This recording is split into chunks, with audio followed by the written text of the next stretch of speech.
संजय जायसवाल भी बहुत पुराने खिलाड़ी हैं भाई, सीधे टूना पांडे को बाहर कर दिया। यानी अब उपेंद्र कुशवाहा, मांझी या इनकी पार्टी के कोई नेता कुछ बोलेंगे तो उनके साथ वही करना पड़ेगा जदयू को, वरना दबाव बनाएगी भाजपा। संजय जायसवाल उसका कि ट्विटर पे टैग करके पूछ दे उपेंद्र कुशवाहा जी कहिए हटा रहे हैं नेता को फलना, हाथ कटवाओ कब हटाइएगा, गुड़ कटवाओ कब हटाइएगा, न कटवाओ कब हटाइएगा, ये पूछ सकते हैं। अब इस पर नीतीश कुमार फिर से 2015 वाले मोड में चले गए। 2015 वाले मोड में क्या हुआ था, नाखून कटाया गया था, बाल कटाया गया था, डीएनए पे सवाल खड़ा हुआ था, डीएनए भेजा गया था दिल्ली। बाद में उस डीएनए का क्या हुआ कोई नहीं जानता। नीतीश कुमार ने डीएनए जैसे छोड़ दिया और एनडीए पकड़ ली। मांझी जी ने भी गलत नहीं किया, उन्होंने नरेंद्र मोदी से अगर ये कह दिया कि डेथ सर्टिफिकेट में आपका फोटो होना चाहिए तो गलत क्या है। आप देश के लोगों को कोरोना की वैक्सीन दे रहे हैं, एहसान कर रहे हैं। किस देश में ऐसा नहीं हो रहा है?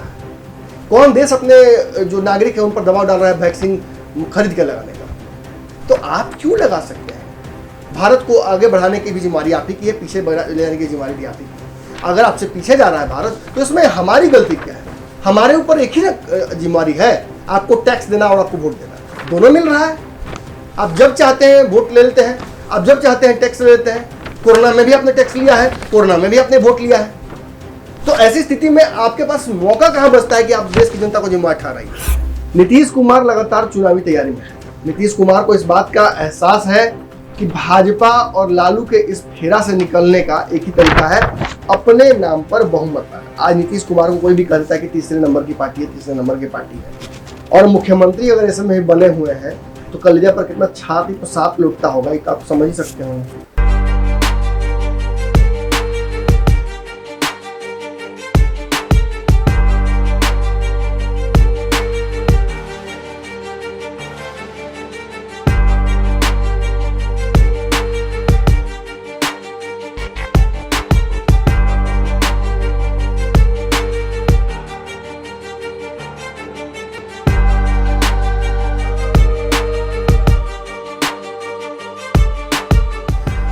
खबरों का बाजार हमेशा गर्म रहता है। इन गर्म बाजारों से हमें मतलब नहीं है। हम खबरों का बाजारीकरण नहीं करना चाहते। हम उन खबरों की तह तक पहुंचना चाहते हैं जिन खबरों की वजह से आपके जीवन पर असर पड़ता है। हम खबरों का पंचनामा करते हैं। नमस्कार, भारत लाइव देख रहे हैं आप, और अब ये फॉर्मेलिटी भी निभा देते हैं कि ये पंचनामा है। मेरा नाम नमन मिश्रा है, इस का संपादक हूँ। दिन भर जो सेंसेशनल खबरें देखते रहते हैं हमारे यहाँ 10 जगहों पे, उसका निचोड़ है।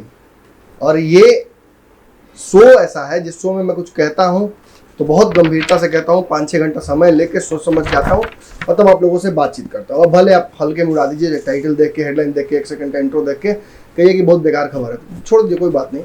मेहनत बदस्तूर मेरी जारी रहेगी, क्योंकि बहुत सारे लोग, मुझे पता है मेरे शुभचिंतक हैं, जो इस इंतजार में बैठे रहते हैं। कुछ लोगों ने तो ऐसे भी कमेंट कर दिया है कि नींद नहीं आती है और क्या क्या। बड़ाई नहीं कर रहा हूँ अपनी, लेकिन ये प्यार मोहब्बत का सिलसिला बन गया है जो बदस्तूर जारी रखना मेरी मजबूरी है। अब कल लगातार हम आपको 2-3 दिनों से भी बता रहे हैं, बीच में एक दिन बस गैप पंचनामा का हुआ था इधर। उसके बाद फिर कल मैंने जब आप लोगों से बातचीत की थी तो मैंने आपको एक रूपरेखा बताई थी कि कैसे नीतीश कुमार को एक ऐसा मौका चाहिए जिससे वो भाजपा से अपने रिश्ते खत्म कर ले, समाप्त कर ले। और हुआ क्या कि टूना पांडे ने ऐसे बयान को दिया। टाइमिंग उनके बयान का बड़ा परफेक्ट था। हालांकि मैं फिर ये बात कहूंगा, टूना पांडे इससे भी खतरनाक बयान देते आए हैं। घूम घूम कर राजद के लिए चुनाव में वोट भी मांगा है अपने भाई के लिए। लेकिन इन सब बातों से नीतीश कुमार को ऐतराज नहीं है। नीतीश कुमार को ऐतराज इस बात से है, जो एक मनगढ़ंत कहा जा सकता है कि आरोप लगाया गया टूना पांडे के द्वारा कि नीतीश कुमार ने सरकारी तंत्र का दुरुपयोग करके तेजस्वी को हरा दिया। विपक्ष भी ईवीएम करता रहता, लेकिन इस तरह की आरोप कोई नहीं लगाता है कि सरकारी तंत्र का दुरुपयोग या इलेक्शन कमीशन का दुरुपयोग, ये सब नहीं कहा जाता है। लेकिन इसको इतना बड़ा इशू बना लेना, संजय सिंह का अंगुली काट देने का बात कहना, भाजपा बेचैन होकर उनको पार्टी से निकाल देती है, ये नाखून कटा के शहीद होना ही है। कल के मेरे जो पंचनामा है उसका थंबनेल भी यही था।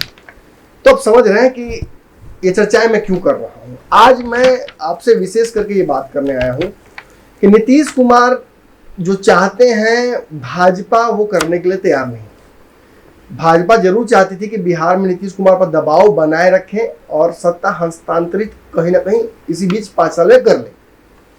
लेकिन नीतीश कुमार को इस बात का इल्म था कि भाजपा का प्लान यही है, भाजपा मुझे मुख्यमंत्री बनाकर कुछ दिनों बाद मेरे से सत्ता छीनने का तैयारी कर रही है। दबाव बनाया जाएगा, हो सकता है मैं खुद छोड़ दूं और मेरे पे दबाव बनाया जाए कि मैं बाहर से समर्थन करूं सरकार का या स्टेप डाउन कर जाऊं, भाजपा को लीड करने दूं 6 महीने, देखते हैं क्या होता है।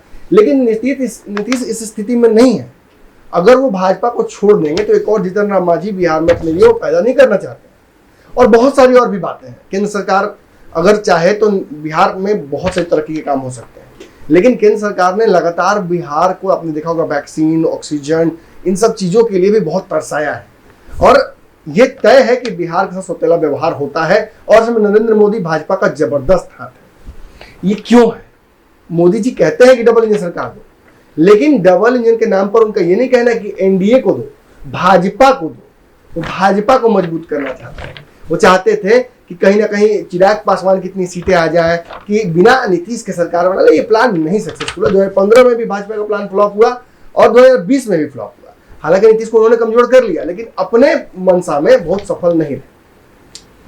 अब आपको बताते हैं एक बात, नीतीश कुमार लगातार चुनावी तैयारी में है। नीतीश कुमार को इस बात का एहसास है कि भाजपा और लालू के इस फेरा से निकलने का एक ही तरीका है, अपने नाम पर बहुमत लाना। आज नीतीश कुमार को कोई भी कहता है कि तीसरे नंबर की पार्टी है, तीसरे नंबर की पार्टी है, और मुख्यमंत्री अगर ऐसे में बने हुए हैं तो कलेजा पर कितना छाती पर सांप लौटता होगा, ये आप समझ ही सकते होंगे।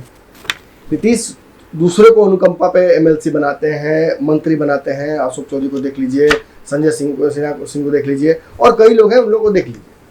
कितने तो नए आए, जमा खान, क्या नाम उनका, सुमित सिंह, ये सारे लोग उन्होंने बना दिया मंत्री। ये जो सुशांत सिंह राजपूत के भाई हैं, उनको भी मंत्री बनाए। तो नीतीश कुमार नए लोगों को मंत्री बना दिए, पुराने लोग वेटिंग में भी बैठे हुए हैं। तो इसके पीछे रणनीति क्या है? नीतीश को अपने समीकरण को मजबूत करना है। नीतीश कुमार को बिहार में जो चुनावी गलती हुई है, जिसके बारे में चर्चा भी उन्होंने की कि कौन दुश्मन दोस्त था, समझ में नहीं आया, इसको भी सुधारना था। और ये सुधार तो ऐसे नहीं होगा, ये तो चुनाव में ही होगा। और नीतीश कुमार चुनाव कैसे कराएंगे? जब भाजपा के साथ रिश्ते बिगड़ जाए, जब भाजपा पर वो इल्जाम लगा दे कि भाजपा मेरे साथ गलत कर रही है या धोखा दे रही है, या भाजपा सरकार गिरा दे, या भाजपा नीतीश कुमार को निरस्त करने की कोशिश करे, या भाजपा के लोग ऐसा कोई बयान दे दे जिससे नीतीश कुमार को बुरा लग जाए और वो धीरे से कहे कि नहीं ठीक है, आपसे रिश्ता नहीं हो सकता। कोई ना कोई करना जो कारक है वो होना चाहिए। और ऐसी परिस्थितियों में नीतीश कुमार को टूना पांडे के माध्यम से एक बड़ा रीजन मिला था। लेकिन खबर ये आ रही है कि इसमें भाजपा को पहले से आभास हो गया कि टूना पांडे के नाम पर जदयू मामला को इतना तूल देगी कि सरकार गिरने की नौबत आ सकती है। तो भाजपा ने भी सेफ खेला। भाजपा क्यों मामला बिगड़ने दे? भाजपा ऑलरेडी बंगाल हार चुकी, मैं कल ही आपको बताया था मैंने, आसपास के सभी राज्यों में कमजोर पड़ती जा रही है। तो भाजपा जब अलोकप्रिय हो रही है और 2024 में चुनाव है भाजपा के लिए बहुत महत्वपूर्ण, जिसमें नरेंद्र मोदी को फिर से अपनी साबित करनी होगी ताकत, बगल में यूपी में चुनाव है जहां कहीं ना कहीं उन्हीं का सत्ता है, तो ऐसी स्थिति में भाजपा कमजोर क्यों करना चाहेगी खुद को, और बिहार भी क्यों खोना चाहेगी? इसलिए टूना पांडे जी शहीद हो गए, नाखून कटा के भाजपा भी शहीद। लेकिन आपको एक बात पता है, इसके बावजूद भी नीतीश कुमार और भाजपा के रिश्ते नॉर्मल नहीं रह सकते। आने वाले समय में कई ऐसे बड़े कारण हैं जिनकी वजह से नीतीश कुमार और भाजपा के रिश्तों में दरार आ सकती है। एक तो इमीडिएटली है कि चिराग पासवान को मंत्रालय दिया जाने जा रहा है, और अगर ऐसा होता है तो नीतीश कुमार का रिएक्शन देखने लायक होगा। हालांकि इंटरनल सोर्सेस हमारे पिछले 24 घंटे में ये भी कंफर्म कर चुके हैं कि नीतीश कुमार इस पर शायद भाजपा को बेनिफिट ऑफ डाउट दे दें। नीतीश ऐसी स्थिति में, नीतीश चाहते नहीं है कि चिराग पासवान को केंद्रीय मंत्री बनाया जाए, तो इस मामले को इतना बड़ा बनाया जाए, क्योंकि यह टेक्निकल एक पॉइंट है, क्योंकि गलती अगर चिराग पासवान ने नीतीश के खिलाफ की है तो वो बिहार में की है, और जो गठबंधन एलजेपी और भाजपा का है वो राष्ट्रीय स्तर पर है, और उसमें नीतीश कुमार नहीं है। यानी राष्ट्रीय स्तर पर, चूंकि देखिए मंत्रिमंडल में भी जदयू नहीं है, और मंत्रिमंडल में जब वो शामिल हो जाते हैं, राष्ट्रीय स्तर पर कोई रणनीति बनती है, तब उसमें रूठने और मनाने का सिलसिला शुरू हो सकता है। तो टेक्निकल इस क्लॉज में खबरें आ रही हैं कि लोजपा भी चुप हो गई है, लोजपा के प्रवक्ताओं ने हमला करना छोड़ दिया नीतीश कुमार के ऊपर। मतलब कहीं ना कहीं रिश्ते सुधारने की कोशिश की जाएगी, और इस मुद्दे पर शायद, जैसा कि मैंने पहले परसों कहा था कि इस पर बिगड़ सकता है मामला, लेकिन हो सकता है नीतीश कुमार के, मैंने कहा तो बयानों को देखने की जरूरत होगी, आखिर वो एग्जैक्टली बोलते क्या है, किसी त्यागी क्या बोलते हैं, उनके बयान, उनके नेता क्या बयान देते हैं, उस पर बहुत कुछ डिपेंड करेगा। लेकिन इसके अलावा, इन सब के अलावा भी बड़ा एक कहीं ना कहीं बयानों का सिलसिला शुरू हो गया है। आपको पता होगा नीति आयोग के रिपोर्ट में बिहार को बहुत फिसड्डी बताया गया है, 52वें रैंक पर रखा गया है। बिहार लगातार पिछड़ रहा है और इतने पिछड़े बिहार को सरकार केंद्र और राज्य की मिलकर आगे नहीं ला पा रही है। अब आप सुन लीजिए इस पे मामला बिगड़ा कर। अब इस पर नीतीश कुमार फिर से 2015 वाले मोड में चले गए। 2015 वाले मोड में क्या हुआ था, नाखून कटाया गया था, बाल कटाया गया था, डीएनए पे सवाल खड़ा हुआ था, डीएनए भेजा गया था दिल्ली। बाद में उस डीएनए का क्या हुआ कोई नहीं जानता। नीतीश कुमार ने डीएनए जैसे छोड़ दिया और एनडीए पकड़ लिया। लेकिन इस दौरान बिहारी अस्मिता को जगाने का काम नीतीश कुमार ने किया और बिहार के लोगों के मन में नरेंद्र मोदी और केंद्र नेतृत्व के प्रति एक जहर घोला। बाद में उस जहर को वो खुद ही पी गए। लेकिन एक बात समझ लीजिए, नीतीश कुमार के कुछ नेता हैं, टूना पांडे की बात करते हैं पहले। टूना पांडे ने बयान दे दिया नीतीश के खिलाफ, उनको पार्टी से निकाल दिया गया। टूना पांडे अब बहाना नहीं बन सकते हैं एनडीए के टूटने का, भाजपा ने मौका नहीं दिया। लेकिन मौके तो लाख हैं। यहाँ देखिए लिस्ट पूरा बना हुआ है और मैं एक एक करके नेताओं का नाम लेने जा रहा हूँ कि ये टूना पांडे ये नहीं है तो क्या है। ये जो जदयू के नेता हैं, ये टूना पांडे से भी खतरनाक बयान देकर आराम से बैठे हुए हैं। और मैं मांझी जी का नाम तक नहीं लूंगा। मांझी जी ने जो सब कुछ किया है उसको दूध भात मान लेते हैं, ठीक है। और सोचिए मांझी जी ने जो जितने बड़े बड़े बयान दिए हैं उन पर तो गठबंधन क्या, बिग बैंग थ्योरी हो जाए। लेकिन फिर भी इस आधार पर ये जो बाकी नेतागण हैं इन्हीं के आधार पर चलते हैं, मांझी जी को छोड़ देते हैं क्योंकि वो तो जेडीयू में है नहीं, उनकी तो अपनी पार्टी है। और नीतीश कुमार थोड़ी मांझी जी को कह रहे हैं कि जाइए नरेंद्र मोदी जी को गलियाइए, उनको अनशन बोलिए, उनके खिलाफ कुछ बयान दीजिए। तो आप पता आप लोग समझ सकते हैं बेहतर। लेकिन इस नामों की श्रृंखला को शुरू करते हैं। सबसे पहला नाम महेश्वर यादव का है। राजद छोड़कर आए थे नीतीश कुमार के साथ और ये लगातार बयान देते रहते हैं। लेकिन इनके आज के एक बयान को मैंने देखा किसी चैनल पर, इन्होंने जो कहा है सुनिए। नीतीश देश संभालेंगे तभी देश आगे बढ़ सकता है, नरेंद्र मोदी से देश नहीं संभल रहा है। 2024 में नीतीश कुमार को पीएम बनाना पड़ेगा, तभी देश में जो व्याप्त असुविधाएं हैं, जिस तरह की समस्याएं हो रही हैं, इकोनॉमिक डिप दिख रहा है, कोरोना के दौरान लगातार आप देखेंगे किस तरह से मिसमैनेजमेंट हुआ, ऑक्सीजन की किल्लत हुई, ये सब कुछ नीतीश कुमार सुधार सकते हैं। कल वाला फिर से बयान याद आ रहा है, हे मुंगेरी लाल, आपसे बिहार नहीं संभल रहा है, आपको राष्ट्रीय स्तर का अमेरिका का राष्ट्रपति घोषित कर रहे हैं आपके हारे हुए विधायक लोग। तो महेश्वर यादव का ये बयान आप समझ लीजिए। ये जदयू के नेता हैं और ये नरेंद्र मोदी को कह रहे हैं घट, इनसे नहीं होगा, इनको साइड करो, मनमोहन सिंह जी से साइड करो, अडवाणी से साइड करो।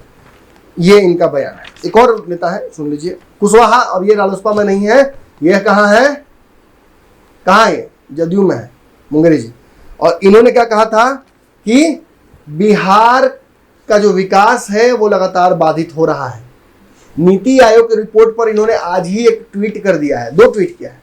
दोनों ट्वीट में नरेंद्र मोदी को इन्होंने टैग किया है और ये कह रहे हैं कि नरेंद्र मोदी जी, आपने वादा किया था ना कि बिहार को आगे बढ़ाएंगे, तो ये वादा क्यों नहीं निभा रहे हैं। आपने कहा था ना कि बिहार के विकास में कोई भी आवश्यकता पड़ेगी तो मैं करूंगा खुद आके। आज बिहार को विशेष राज्य की दर्जा की आवश्यकता है, हम लगातार पढ़कर भी पास नहीं होते, हमको चीट दीजिए। और वो चीट नरेंद्र मोदी से मांग रहे हैं उपेंद्र कुशवाहा। विशेष राज्य का दर्जा बिहार में फिर से एक बड़ा मुद्दा बन गया है। अब उपेंद्र कुशवाहा ने इस बात को फिर चर्चा कर दी। इससे पहले उपेंद्र कुशवाहा ने क्या क्या कहा आपको याद है। बंगाल में हारे थे भाजपा तो ये कहे थे कि चक्रव्यूह टूट गया है, अब कुछ नया होगा, बड़ा इंटरेस्टिंग हो, बधाई दिए थे। इसके अलावा लॉकडाउन पर इनके और जायसवाल का जो लड़ाई हुआ था याद है आपको। उसके अलावा आपको याद होगा कि जब टूना पांडे ने बयान दिया था, जो बयान व्यक्तिगत बयान था उनका, ये कहा जा सकता है, राजनीति में लोग कहते हैं उनको तो व्यक्तिगत बयान था, टूना पांडे भी व्यक्तिगत बयान दिए थे, लेकिन उस पर शोकॉज इन्होंने कर दिया था। सीधे संजय जायसवाल से पूछ दिया था कि आपके नेता ऐसा बोल रहे हैं, क्या कहना चाहिएगा। संजय जायसवाल भी बहुत पुराने खिलाड़ी हैं भाई, सीधे टूना पांडे को बाहर कर दिया। यानी अब उपेंद्र कुशवाहा, मांझी या इनकी पार्टी के कोई नेता कुछ बोलेंगे तो उनके साथ वही करना पड़ेगा जदयू को, वरना दबाव बनाएगी भाजपा। संजय जायसवाल सोचता है कि ट्विटर पे टैग करके पूछ दे उपेंद्र कुशवाहा जी कहिए हटा रहे हैं नेता को, फरनवा को, हाथ कटवाओ कब हटाइएगा, गुड़ कटवाओ कब हटाइएगा, न कटवाओ कब हटाइएगा, ये पूछ सकते हैं।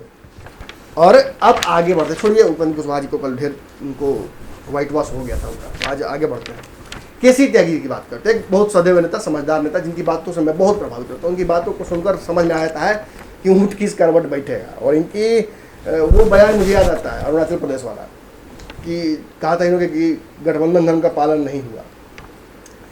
आज इन्होंने क्या कहा है, जल्दी से जल्दी बिहार को विशेष राज्य का दर्जा मिलना चाहिए। अगर नीति आयोग के रिपोर्ट में बिहार 52वें स्थान पर है तो इसका एकमात्र दोषी नरेंद्र मोदी जी हैं, क्योंकि पिछले 7 साल से उनका शासन है और 7 साल में वो चाहते तो बिहार को आगे बढ़ाने के लिए कोई नया नियम कानून बना सकते थे। नीतीश कुमार लगातार आपसे मुलाकात करते हैं, आग्रह करते हैं, बिहार के लिए विशेष राज्य का दर्जा मांगते हैं, हम भी मांग रहे हैं और फिर इस कवायद को हम तेज कर रहे हैं। आपको बिहार का विशेष राज्य का दर्जा देना चाहिए, बिहार के साथ इस तरह से सौतेला व्यवहार नहीं करना चाहिए। तो केसी त्यागी एक बहुत सदैव नेता है, लेकिन ये भी जिस तरीके का बयान दे रहे हैं, मैं पूछना चाहूँगा कि आखिर अलग क्या है। अगर बिहार में टूना पांडे ये कहते हैं कि नीतीश कुमार से बिहार का विकास नहीं हो पा रहा है, बिहार में अन्य जो ऑप्शन है उनको तलाशना होगा, तो गलत क्या है। इसके अलावा आगे बढ़ते हैं, एक और नेताजी का आज हम बयान देखें, श्याम बहादुर नाम है इनका। इन्होंने तो मतलब हद ही पार कर दी। इन्होंने तो टूना पांडे के बयान पर तो बहुत ज़्यादा नहीं बोला, टूना पांडे को तो बहुत कुछ बोले, व्यक्तिगत जानते हैं उनको, तो बोले कि नशा उशा वाली बात सब कर रहे थे। लेकिन इन्होंने कुछ दिनों पहले ही कहा था मंच से कि हमारे साथ धोखा हुआ है, और ये आज भी खुलेआम ये बात बोल रहे थे पत्रकार से बात करने के दौरान कि पूरे बिहार में हमारा गठबंधन है भाजपा के साथ, 5 साल सरकार भी चला लेंगे, लेकिन सिवान में गठबंधन नहीं है। सिवान में हमारे साथ धोखा हुआ है, हराने का मुझे प्लानिंग बनाकर मुझे हराया गया, और ये बात नीतीश कुमार भी जानते हैं। इसीलिए उन्होंने भरी सभा में मेरे सामने ये बात कही थी कि हराने का काम अपनों ने ही किया है।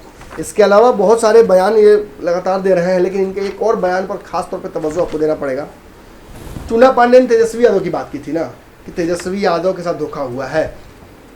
ये कह रहे हैं कि लालू यादव बिहार के सबसे बढ़िया नेता है, और नीतीश कुमार जो कर रहे हैं वो बस लालू यादव के किए हुए काम को आगे बढ़ा रहे हैं। कैसे ये बयान अलग है टूना पांडे के बयान से? कैसे इन बयानों को आप एक परिप्रेक्ष्य में नहीं देख सकते हैं? कैसे इन बयानों पर इन नेताओं को बाहर नहीं करना चाहिए? आप पूछ सकते हैं कि टूना पांडे को डिफेंड क्यों कर रहे हैं आप। मैं टूना पांडे को डिफेंड नहीं कर रहा हूँ, मैं यहाँ उस बात को डिफेंड कर रहा हूँ जो लगातार टूना पांडे या उनके जैसे नेता बोलते ही आ रहे हैं। कल मैं स्पष्ट बोलता हूँ कि मांझी जी ने भी गलत नहीं किया। उन्होंने नरेंद्र मोदी से अगर ये कह दिया कि डेथ सर्टिफिकेट में आपका फोटो होना चाहिए, तो गलत क्या है? आप देश के लोगों को कोरोना की वैक्सीन दे रहे हैं, एहसान कर रहे हैं। किस देश में ऐसा नहीं हो रहा है? कौन देश अपने जो नागरिक है उन पर दबाव डाल रहा है वैक्सीन खरीद के लगाने का? तो आप क्यों लगा सकते हैं? भारत को आगे बढ़ाने की भी जिम्मेदारी आप ही की है, पीछे ले जाने की जिम्मेदारी भी आप ही की है। अगर आपसे पीछे जा रहा है भारत, तो इसमें हमारी गलती क्या है? हमारे ऊपर एक ही ना जिम्मेदारी है, आपको टैक्स देना और आपको वोट देना, दोनों मिल रहा है। आप जब चाहते हैं वोट ले लेते हैं, आप जब चाहते हैं टैक्स ले लेते हैं। कोरोना में भी आपने टैक्स लिया है, कोरोना में भी आपने वोट लिया है। तो ऐसी स्थिति में आपके पास मौका कहां बचता है कि आप देश की जनता को जिम्मेदार ठहराइए? और इसलिए मैं ये कहता हूं कि जो भी राज्य के नेता हों, चाहे मुख्यमंत्री हों, चाहे केंद्र के नेता हों या मंत्री हों, इन सभी पर प्रोटोकॉल अगर बना रहे, इन पर कोई आरोप प्रत्यारोप होता रहे, तो ये सही है, ये गलत नहीं है। इनको अगर इन पर हमला राजनीतिक होता रहे तो ये गलत नहीं है। प्रेशर वॉल्व बहुत ज़रूरी है, और वही कहीं ना कहीं सेफ्टी पिन भी होता है। और आज मैं जिस तरीके से बयान लगातार मैं आपको पढ़कर बता रहा हूँ जदयू के नेताओं का, तो मेरी मंशा यही है, इनके बयानों में कोई गलती नहीं है। किसी ने किसी की जान मारने की बात नहीं की है। राजनीतिक दबाव एक दूसरे पर पड़ सकता है। अच्छा, जान मारने से एक बात आया, एक और नेताजी का बयान है, टूना पांडे से भी ये बहुत आगे है। संजय सिंह का 2-3 बयान इधर का याद करते हैं। कल का तो बयान आपको याद ही होगा, अंगुली काटने की बात किए थे। टूना पांडे हो या जो भी कुछ ऐसा करेंगे उनका अंगुली काट दिया जाएगा। नीतीश के खिलाफ बोलिएगा तो अंगुली काट देंगे। नीतीश के खिलाफ बोलना जुर्म कब से हो गया? हम तो लगातार बोल रहे हैं। मैं तो उंगलियाँ देखो, 5 गो इसमें भी है, 5 गो इसमें है, 10 गो गोड़ों में है।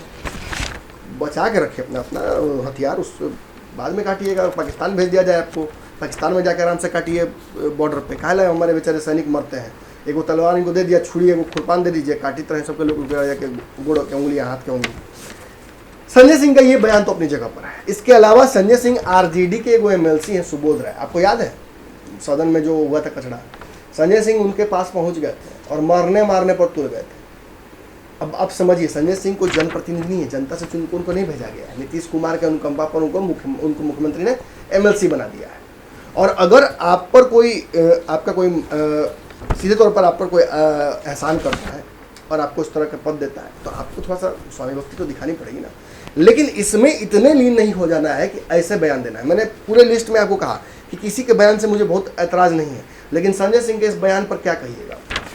क्या संजय सिंह के इन हरकतों पर, इन बयानों पर क्या पार्टी को कंसेंट नहीं लेना पड़ेगा? क्या पार्टी को ऐसे नेताओं को बाहर नहीं करना पड़ेगा? भाजपा ने तो बाहर कर दिया। अब आगे एक और बढ़ जाते हैं। ललन सिंह, लॉकडाउन में संजय जायसवाल को इन्होंने कहा था कि अखबार में छपने के लिए सहमत। देखिए, संजय जायसवाल भाजपा के बिहार के प्रदेश अध्यक्ष हैं, अखबार में छपना चाहेंगे छप सकते हैं, उन्हें इस तरह के बयान देने की आवश्यकता नहीं। और लॉकडाउन को लेकर संजय जायसवाल का जो बयान था वो बिल्कुल ही काबिले तारीफ था। दो ही लोग थे, मैं फिर कहूँगा, एक मंत्री मुकेश सहनी और दूसरे ललन सिंह बोल रहा हूँ मैं, संजय जायसवाल। इन दोनों ने आग्रह किया था नीतीश कुमार से कि लॉकडाउन लगा दीजिए, वरना लोगों की जान जा सकती है। महाराष्ट्र में ऑलरेडी जा रहा था और देखते हुए इन लोगों ने हवाला देते हुए कहा था, हम भी लगातार आग्रह कर रहे थे। लेकिन आज नीतीश कुमार पीठ ठोक रहे हैं अपने सपना कि हमने लॉकडाउन सही समय पर लगा दिया। अरे लोग मरे हैं मालिक, आज आपके रिपोर्ट्स टेस्टिंग की वजह से कमा रहे हो और जिस कारण से भी आ रहे हो, 1000 से जब कम हुआ है तो अपना पीठ ठोकिएगा। लेकिन अगर वक्त पर आपने लगा दिया होता लॉकडाउन तो आज कई लोगों की जानें बच जाती। मांझी जी ने इस तरह से लॉकडाउन का विरोध किया था, उस पर भाजपा आमने सामने खड़ी हो गई थी। और ललन सिंह ने खासतौर पर संजय जायसवाल वाले उस बयान फेसबुक पोस्ट में, जिसमें नीतीश कुमार के बारे में उन्होंने कहा था कि नाइट कर्फ्यू से क्या फ़ायदा हो रहा है मुझे समझ में नहीं आ रहा है, इस पर ये टूट पड़े थे। और उपेंद्र कुशवाहा टूट पड़े थे। याद है उपेंद्र कुशवाहा को उस समय मैंने पंचनामा में कहा था कि कई दिनों से गायब है। मैंने आपको कहा भी था पंचनामा में कि जो कह रहा हूं ये आने वाले वक्त में कहीं ना कहीं 102 दिनों में ही बेचैन कर देगा उपेंद्र कुशवाहा को। और वही हुआ, उपेंद्र कुशवाहा बेचैन हो गए और उपेंद्र कुशवाहा ने तुरंत मेरे इस पंचनामा के 1 घंटे बाद ही बयान ट्विटर पर दे दिया था। खैर, यहाँ क्रेडिट लेने की बात नहीं है, बात यहाँ स्पष्ट ये कहना है कि ये हमले लगातार जदयू की तरफ से भाजपा पर हो रहे हैं, ये जदयू के सहयोगी भी कर रहे हैं। उपेंद्र कुशवाहा तो लगातार कर ही रहे हैं, जीतन राम मांझी भी कर रहे हैं। अब इसके अलावा मैं कुछ नाम लेना चाहूँगा, हालांकि ललन सिंह पे 1-2 बातें और कहनी थी। ललन सिंह सीट बंटवारे पर आपको याद होगा इनका बयान जो चुनाव के दौरान ही हुआ था। इन्होंने साफ तौर पे कहा था कि भाजपा चाहे तो हट सकती है गठबंधन से, हम बिहार में चुनाव लड़ देंगे अकेले। इसके अलावा चिराग पासवान को सूरदास कहा गया था। क्यों कहा गया था? बिहार में कुछ कमियां थी जिन्हें वो दिखा रहे थे। बिहार में स्ट्रीट लाइट की कमी है, बिहार में सीसीटीवी की कमी है रोड पर, बिहार में सड़कों में गड्ढे हैं, शिक्षा व्यवस्था में समस्याएं हैं, स्वास्थ्य व्यवस्था में समस्याएं हैं। जब चिराग पासवान कहते हैं तो समझ में नहीं आता है, और जब डॉक्टर अपने कहते हैं, अधीक्षक कहते हैं एम्स के, तो चुप करा दिया जाता है। यही तो बिहार की राजनीति है। लेकिन छोड़िए, इस पर चर्चा नहीं करने में है। इसके अलावा 2 और नेता हैं। एक तो नीरज सिंह है। नीरज सिंह याद है आपको, सूचना बिहार के मंत्री जो थे कुछ दिन पहले, और प्रवक्ता थे इस पार्टी के। वो भी लगातार जिन शब्दों का चयन करते हैं और जिस तरीके से लालू परिवार पर हमला करने का उनका अलग स्टाइल है, याद है आपको, बहुत सारे बयान दिए हैं, कैदी नंबर और बहुत सारी बातें कहते हैं, तड़ीपार कहते हैं, जेल छाप कहते हैं, भ्रष्टाचारी कहते हैं। लेकिन उसके अलावा कई बार मर्यादाओं को भी लांघ जाते हैं। इन बयानों पर क्या कंसेंट लेना नहीं चाहिए? क्या ऐसे बयानों का स्थान है? अब ये बोलते हैं तो उधर से बंटू सिंह बोलते हैं, राजद वाले। तो दोनों आदमी एक दूसरे की मर्यादाओं का ताड़हरण करते रहते हैं सोशल मीडिया पर और अलग अलग बयानों के माध्यम से। तो मेरा ये सब कुछ कहने का, इसके अलावा आरसीपी सिंह भी है। आरसीपी सिंह भी आपको याद ही होगा किस तरह से जब वो पीछे पड़ गए थे हाथ धोकर, तो इन्हीं की पार्टी के एक बागी नेता थे अनंत सिंह जो जेल में है, उनके पीछे किस तरह से उनकी पुत्री जीवित थी वो भी लगी हुई थी। और ये सारा जो पूरा कालखंड था उस वक्त का, आपको याद होगा एग्जैक्टली, वो सब कुछ फिल्मों की तरह सामने से तैर जाता है। तो ऐसे बयान जब दिए जाते हैं और ऐसे बयानों को जब मीडिया में कोट किया जाता है, तो कहीं ना कहीं जो गठबंधन धर्म है उस पर सवाल खड़े होते हैं। लेकिन फिर वही सवाल खड़ा होता है कि जब ऐसे बयानों पर एक्शन ही लेना है तो केवल एक टुन्ना पांडे पर एक्शन क्यों लिया जाए? ऐसे कई टुन्ना पांडे जो अलग अलग पार्टियों में है, जो गठबंधन का भी कहीं ना कहीं पालन नहीं कर रहे हैं। खैर, हमें गठबंधन से क्या लेना देना, लेकिन राजनीतिक मर्यादाओं को जो तार तार की जा रही हैं उस पर एक्शन लेना जान चाहिए। क्या वो ऐसे नेताओं पर एक्शन लेगी पार्टियां? क्या जिस तरीके से भाजपा ने एक बयान सामने कर दिया, हालांकि भाजपा तो बहुत डरी हुई नीतीश कुमार से और इस स्थिति में भाजपा के पास ये जो कहा सकता है मौलिकता नहीं है कि वो सामने आकर कहे कि मांझी और कुशवाहा को इस्तीफा देना चाहिए या ऐसे नेताओं को पार्टी से बाहर करना चाहिए जदयू को। लेकिन एक पत्रकार के तौर पर हम लगातार जो हर पार्टियों की बात कर रहे हैं, हर एंगल्स को एक्सप्लोर कर रहे हैं, तो ये सवाल बनता है। मेरा सवाल ये सीधे तौर पर नीतीश कुमार जी से और उनकी पार्टी के नेताओं से है कि क्या आपकी पार्टी के बड़बोले नेताओं को आप बाहर करेंगे? टुन्ना पांडे जैसे नेताओं को भाजपा ने बाहर करके बहुत सही एग्जाम्पल सेट किया है। अब कोई मर्यादा राजनीति में नहीं लांघेगा। हालांकि मैं फिर आपको बता दूं कि ऐसे बयान जिनमें नेता, मंत्री, मुख्यमंत्री या चाहे वो प्रधानमंत्री ही क्यों ना हो, उनको कटघरे में खड़ा किया जाए, उनके कार्यों को कंस्ट्रक्टिवली क्रिटिसाइज किया जाए, ये गलत नहीं होते हैं और इसमें किसी की मर्यादा को हनन नहीं होता है। और इसे मर्यादा का विषय बना लेना अपने आप में ही राजनीतिक सूचिता की और सूझबूझ की कमी दर्शाता है।